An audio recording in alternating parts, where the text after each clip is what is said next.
안녕하세요. 환장우쌤의 나합격 환경기능사 7번째 시간입니다.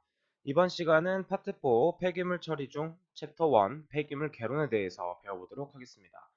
첫 번째, 폐기물의 분류 및 발생량 및 성상에 대해서 배워보도록 할게요. 먼저 폐기물의 분류 및 정의에 대해서 알아보도록 하겠습니다.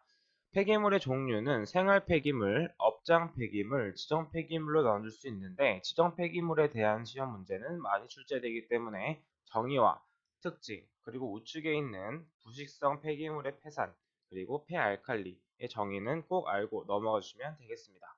넘어가도록 할게요. 두 번째, 슬러지 수분 함유 형태에 대해서 알아보도록 하겠습니다.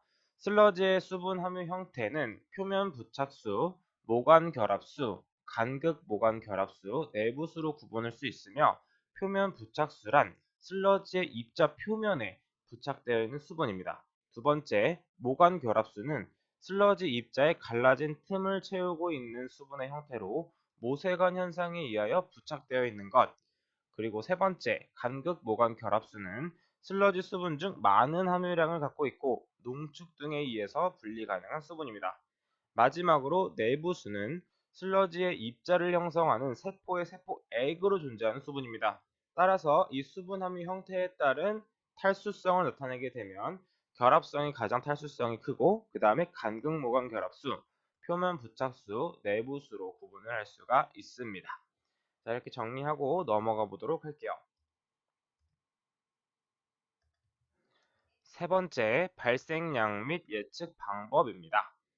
발생량 예측 방법은 동적 모서 모델과 다중회귀 모델, 경향법 등이 있으며 각각의 특징들은 한 번씩 읽어봐 주시면 되고, 여기서 중요한 3-2의 발생량 조사 방법은 자주 출제되기 때문에 반드시 암기를 하셔야 됩니다. 발생량의 조사 방법에 대해서는 직접 개근법, 적재 차량 개수법, 물질수집법이 있는데 직접 개근법은 정확한 쓰레기 발생량을 파악할 수 있지만 직접 일일이 세야 되므로 작업량이 많고 측정 시간이 오래 소요되는 특징이 있습니다. 두 번째, 적재 차량 개수법은 쓰레기 밀도 또는 압축 정도를 정확하게 파악할 수가 없기 때문에 오차의 원인이 되기도 하고, 그리고 중간 적화장 및 중개 처리장에 적합한 방법입니다. 자, 다음으로 보도록 할게요. 세 번째, 물질 수집법은 원료 물질의 유입과 생산 물질의 유출 관계 근거로 계산하는 방법이기 때문에 간단하게 계산할 수 있으며, 자, 비용이 많이 들고 작업량이 많아 사용량이 적은 편입니다. 해서 넘어가도록 하겠습니다. 세 번째, 폐기물 발생량 영향 인자에 대해서 보도록 할게요. 폐기물 발생량 영향 인자는 쓰레기 수거 빈도가 잦으면 쓰레기 발생량이 증가한다. 또한 쓰레기통의 크기가 클수록 쓰레기 발생량이 증가하며 재활용품의 회수 및 이용률이 낮을수록 쓰레기 발생량은 증가합니다. 또한 기후에 따라 발생량과 종류가 다르며 도시가 클수록 쓰레기 발생량은 증가하는구나 라는 걸 알고 넘어가 주시면 되겠습니다. 넘어가 보도록 할게요. 두 번째, 폐기물 관리 중 수집 및 운반에 대해서 알아보도록 할게요. 먼저 첫 번째, 쓰레기 수거 노선의 설정. 이것도 출제가 자주 되기 때문에 반드시 외워주셔야 됩니다. 쓰레기 수거 노선을 설정하기 위해서는 가능한 한 시계 방향으로 수거 노선을 정하며 언덕길을 내려가면서 수거할 때는 U자형 회선을 피해야 합니다. 세 번째, 아주 많은 양의 쓰레기가 발생되는 발생어는 하루 중 가장 먼저 수거하게 되는데 이것을 가장 늦게 수거하게 되면 계속 많은 양의 쓰레기가 쌓이겠죠. 그렇기 때문에 아주 많은 양의 쓰레기가 발생되는 발생원에서는 하루 중 가장 먼저 수거해야 됩니다. 네 번째, 발생량은 적으나 수거 빈도가 동일하기를 원하는 곳은 같은 날 왕복해서 수거가 가능하며, 마지막, 될 수 있는 한 한 번 가는 길은 가지 않습니다. 왜 그러냐면 쓰레기 처리하기 위해서는 운반비가 많이 소요되기 때문에 운반 비용을 최대한 줄이는 방법을 생각해 주시면 쓰레기 수거 노선 설정에 조금 더 근접한 정답을 찾으실 수 있습니다. 자, 두 번째, 운반의 종류 및 방법에 대해서 알아보도록 할게요. 각각의 특징들을 읽어보시면 되는데 관거 수성에 대한 내용이 자주 출제되므로 관거 수성에 대한 내용은 반드시 알고 넘어가 주시면 되겠습니다. 한 번씩 읽고 넘어가 주시면 되겠어요.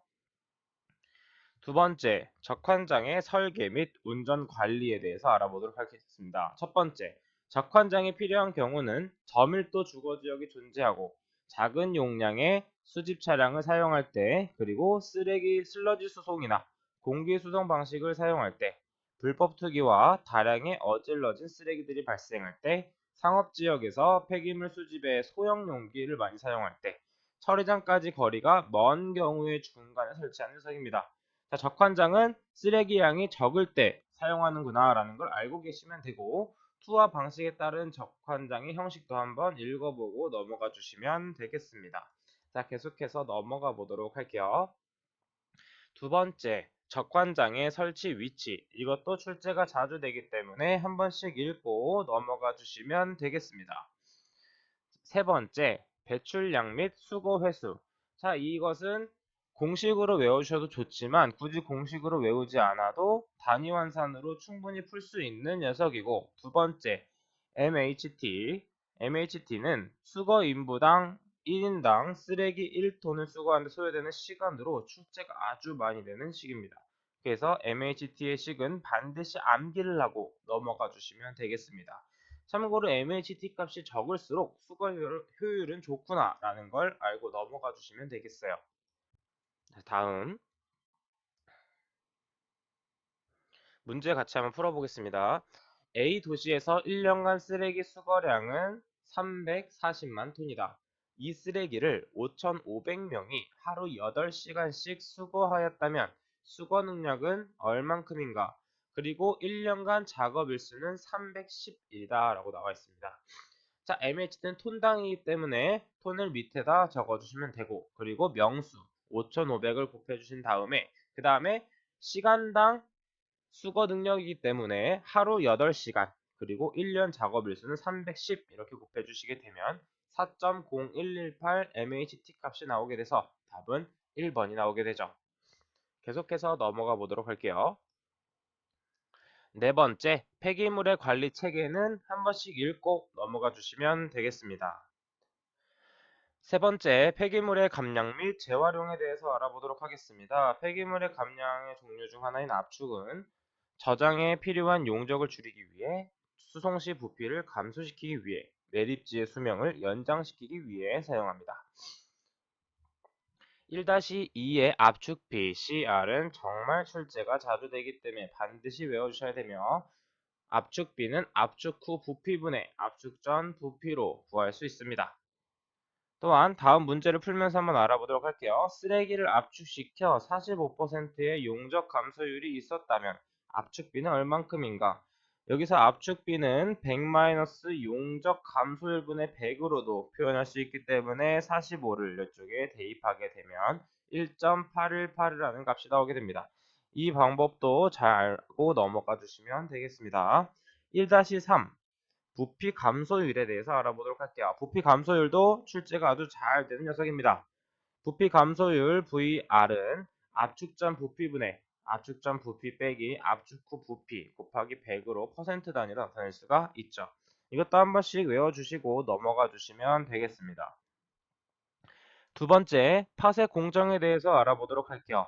파쇄 공정은 시험에 자주 출제되기 때문에 반드시 알고 계셔야 되며, 파쇄에 작용하는 힘도 자주 출제되기 때문에 암기하고 넘어가 주시면 되겠습니다.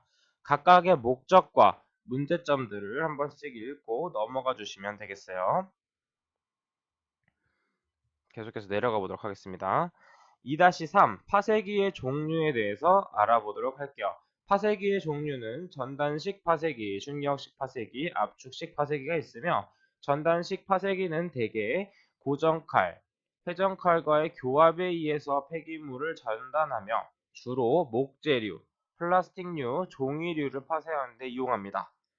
두 번째, 충격식 파쇄기는 대량 처리가 가능하며 주로 유리나 목질류 등을 파쇄하는 데 이용됩니다. 이 충격식 파쇄기는 어떻죠? 연성이 있는 물질은 있으면 안 되겠죠.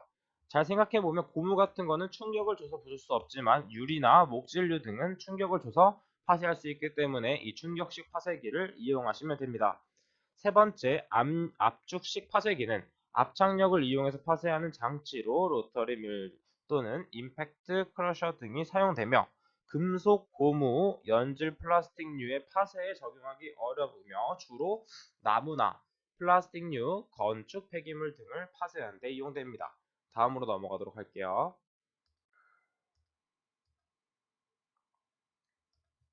세 번째, 선별 공정에 대해서 알아보도록 할게요.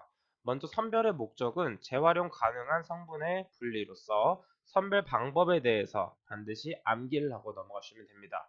먼저 선별 방법으로 보게 되면 공기 선별, 스크린 선별, 자석 선별, 관성 선별 등등이 있는데 이 각각의 특징들을 한 번씩 읽고 자세하게 알고 넘어가 주시면 되겠습니다. 자, 계속 넘어가도록 할게요. 3-3의 선별 효율. 선별 효율에 관한 문제는 잘 출제되진 않으나 가끔 출제되었기 때문에 각각 공식을 보면서 한 번씩 봐주시면 되겠습니다. 또 넘어가도록 할게요. 네 번째, 탈수 및 건조 공정입니다. 4-1의 탈수 방법, 진공여과는 이러한 방법들이 있고 가압 탈수기는 여과막을 통해서 기계적 압력을 가해 탈수시키는 장치다 라는 것만 알고 넘어가 주시면 됩니다. 원심 탈수기, 필터 프레스, 벨트 프레스에 대한 특징들도 한 번씩 읽고 넘어가 주시면 되고 우측에 있는 핵심 키 중 슬러지의 탈수 특성을 나타내는 인자는 여과비 저항이다. 이것도 많이 출제되기 때문에 반드시 암기하고 넘어가 주시면 되겠습니다.